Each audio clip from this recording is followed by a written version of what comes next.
앞에서 가정법 현재에 대한 설명이 없는 문법책들이 많다고 했죠. 실제로 설명하지 않은 문법책들이 훨씬 더 많아요.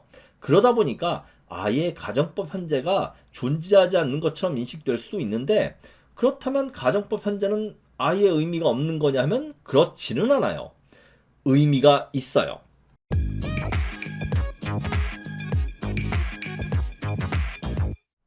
안녕하세요. 저스 잉글리쉬입니다. 지금까지 가정법의 가장 기본적인 내용들인 조건문 현재와 가정법 과거의 차이점, 조건문 과거와 가정법 과거 완료의 차이점, 그리고 가정법 미래까지 자세히 설명했습니다. 조건문과 가정법의 차이점에 대해서 궁금하신 분들은 다음 동영상을 확인해 주세요. 아마도 유튜브에서 조건문과 가정법에 대해서 이보다 더 잘 설명한 동영상은 없을 거예요. 자, 각 문법 사항들의 의미와 형태들을 반드시 잘 숙지해 두셔야 합니다. 근데 쭉 살펴보면 여기서 뭔가 좀 빠진 게 아닌가 하는 생각이 들죠. 일단 조건문부터 한번 살펴보죠. 조건문 현재와 조건문 과거가 있다면 조건문 과거 완료는 혹시 있는 걸까요? 없습니다. 조건문 과거 완료는 아예 존재하지 않습니다. 그렇다면 조건문 미래는 있는 걸까요? 말하자면 if절에 조동사 will을 쓰는 것은 가능할까요? 예전에 시제편에서 미래 시제를 대신하는 현재 시제를 설명하면서 요걸 한번 설명한 적이 있습니다. If you will excuse me. If you ladies will excuse me. Will you wear a thong? I will if you will. I'll tell you what. I will if you will. If you'll excuse me, I will if you will. 이렇게 if절에도 조동사 will을 쓸 수 있다고 했죠. 그런데 이렇게 if절에 조동사 will을 쓰는 것은 아주 특수한 경우라고 했습니다. 따라서 딱히 조건문 미래가 있다고 말할 수는 없어요.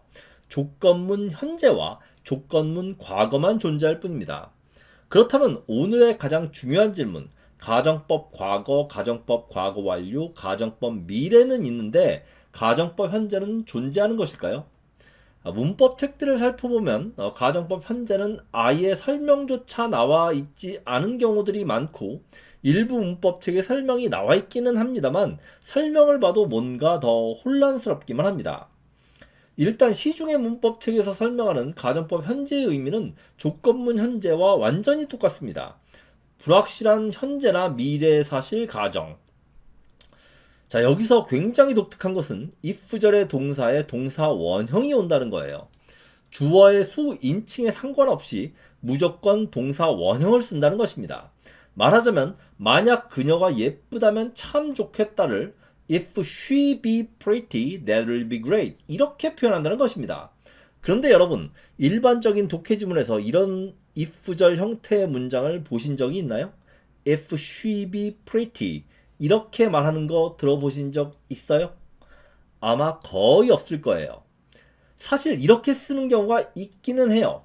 법조문 등에서 쓴다고 하는데 우리가 한국어로 된 법조문도 평소에 볼 일이 없는데 영어로 된 법조문을 볼 일이 뭐가 있겠어요. 그리고 가정법 현재의 부연 설명을 보면 if절에 동사 원형 대신 동사의 현재형을 쓸 수 있다고 설명되어 있습니다. 그렇다면 If she is pretty, that'll be great. 이렇게 쓴다는 얘기예요. 그렇다면 가정법 현재와 조건문 현재는 의미와 형태가 완전히 똑같다는 말이 되죠. 그러니까 가정법 현재는 조건문 현재와 사실상 같은 거예요. 그런데 우리가 If it rains tomorrow, the picnic will be called off.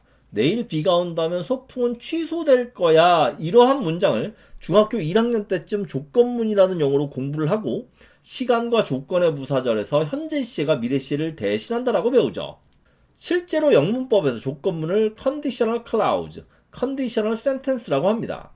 무엇보다도 불확실한 사실을 가정하는 조건문과 확실한 사실의 반대를 가정하는 가정법을 분리해서 이해하는 것이 한국인들에게 있어서 가정법 전반을 이해하는데 더 효율적이라고 생각하기 때문에 저 개인적으로는 가정법 현재라고 칭하지 않고 조건문 현재라고 부르고 설명하는 것입니다. 앞으로 IUC 가정법, as if 가정법 등에 대해 설명할 텐데 여러분들이 이러한 여러 가지 다양한 가정법 형태들을 이해하는데도 조건문과 가정법으로 구분해서 이해하는 것이 훨씬 도움이 될 거예요. 이건 제가 앞으로 차차 강의를 진행해 나가면서 설명하도록 하겠습니다. 그리고 여기서 가정법의 정의를 다시 한번 생각해 보죠. 가정법은 무언가를 가정한다는 의미가 아니라고 했습니다. 영어의 subjunctive라는 말에 가정한다는 의미가 전혀 없다고 했어요. 만약 뭐뭐라면 이렇게 해석되는 것들이 가정법이 아니라 시제와 시점이 일치하지 않는 동사 형태, 원래 쓰여지게 되어 있는 동사의 형태와 다르게 쓰여지는 동사 형태가 바로 가정법이라고 했습니다. 다만 접속사 if를 사용해서 만약 뭐뭐라면이라 이렇게 해석되는 것들이 가정법에서 많이 쓰이기 때문에 subjunctive 모드를 가정법이라고 번역한 것 뿐이에요. 그래서 제가 예전에 조건문 현재, 가정법 과거, 조건문 과거, 가정법 과거 완료 이 네 가지를 비교하면서 이들 중에서 조건문 현재, 가정법 과거, 가정법 과거 완료 이 세 가지는 시제와 시점이 일치하지 않기 때문에 가정법의 범주에 속하지만 조건문 과거는 일치하기 때문에 가정법이 아니라 직설법에 속한다고 했습니다. 이게 무슨 말인지 다시 한번 설명해 볼게요. 첫 번째 문장은 시점은 미래지만 시제는 현재죠. 이 문장은 시제와 시점이 일치하지 않기 때문에 가정법이라고 할 수 있어요.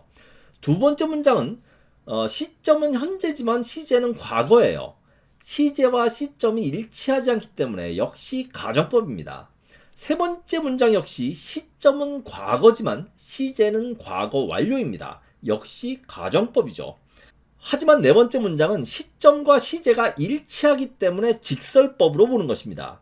이렇게 시제와 시점이 일치하느냐 일치하지 않느냐를 놓고 보면 첫 번째, 두 번째, 세 번째 문장은 가정법이 되고 네 번째 문장은 직설법이 됩니다.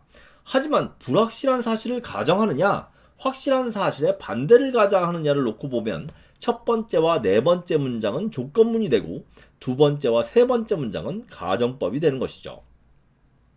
앞에서 가정법 현재에 대한 설명이 없는 문법책들이 많다고 했죠. 실제로 설명하지 않은 문법책들이 훨씬 더 많아요. 그러다 보니까 아예 가정법 현재가 존재하지 않는 것처럼 인식될 수 있는데 그렇다면 가정법 현재는 아예 의미가 없는 거냐 하면 그렇지는 않아요. 의미가 있어요. 자, 이전 동영상에서 한번 언급한 적이 있지만 이 가정법 현재가 나중에 조동사 편에서 등장합니다. 앞에서 가정법 현재는 주어의 수, 인칭에 상관없이 동사 원형이 나온다고 했죠? 흔히 주장, 제안, 명령, 요구 동사의 목적으로 오는 대절에 should가 생략되고 주어의 수, 인칭에 상관없이 동사 원형이 오게 되는데 영문법에서 이걸 가정법 현재로 봅니다. Captain, I'd like to request that it be me who's the attorney, that it be myself who's assigned. No, I'd like to request that it be I who am assigned.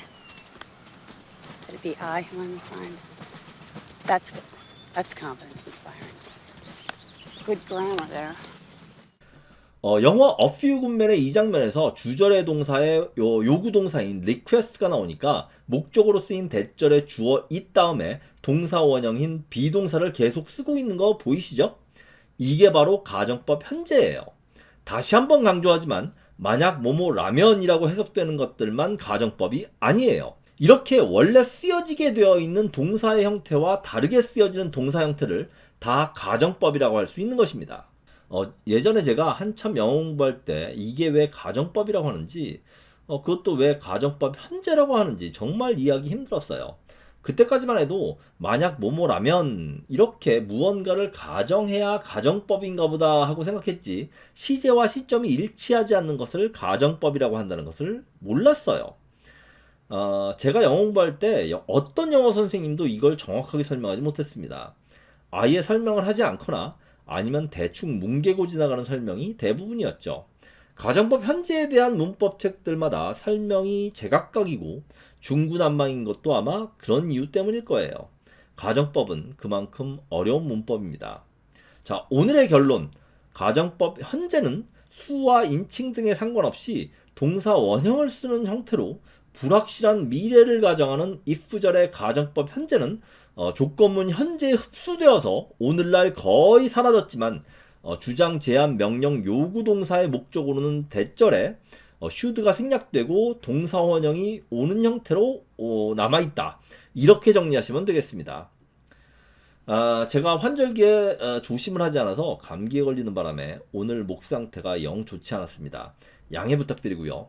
오늘 배운 내용이 여러분들의 영어 공부에 도움이 되었다면 잊지 말고 추천 및 구독 부탁드립니다. 지금까지 저스트 잉글리시였습니다. 시청해주셔서 감사합니다.